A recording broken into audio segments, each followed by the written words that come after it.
ቆይ በእጃችሁ የውጪ ሀገር ገንዘብ አለ ወይንም ለመላክ ካሰባችሁ ይህንን መረጃ ሳትሰሙ ምንም አይነት ውሳኔ እንዳታደርጉ። ዛሬ መጋቢት 10 2018 ዓ.ም የዶላርና የዩሮ ዋጋ ማንም ያልጠበቀው ትልልቅ መገለባበጥን ፈጥሯል። ባንክስ በስንት እየገዛ እንዲሁም ደግሞ እየሸጠ ይገኛል የሚለውን በመሸጥ ላይ የሚገኝበትን የመሸጫ ዋጋ የምነግራችሁ ይሆናል። በጥቁር ገበያ ውስጥስ ምን አዲስ ነገር አለ? ኪሳራ ውስጥ እንዳትገቡ የደቂቃውን ትክክለኛ ተመን አሁኑኑ እነግራችኋለሁ። እስከ መጨረሻው ድረስ አብራችሁን ቆዩ።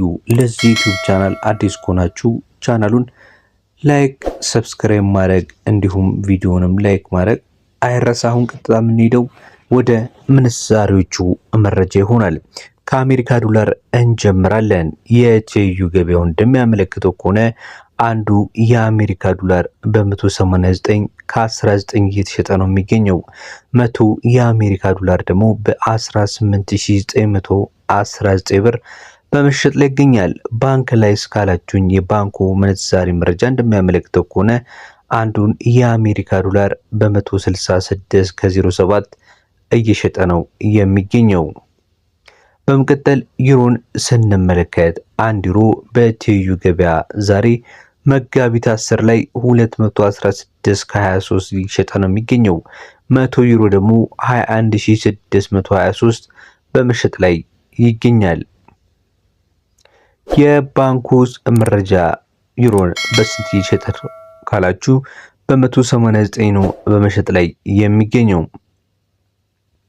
ፓውንድ ስተርሊንግን ስንመለከት አንዱ የፓውንድ ስተርሊንግ በ251 ከ23 ሲሸጥ 100 የፓውንድ ስተርሊንግ ደግሞ 25123 ብር በመሸጥ ላይ ነው የሚገኘው።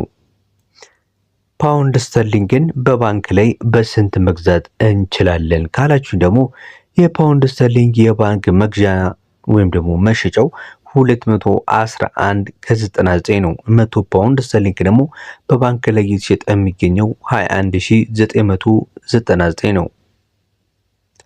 በመቀጠል የምንመለከተው የስዊስ ፍራንክን ሲሆን አንዱ የስዊስ ፍራንክ በ238 ከ98 በትይዩ ገበያው እየተሸጠ ይገኛል።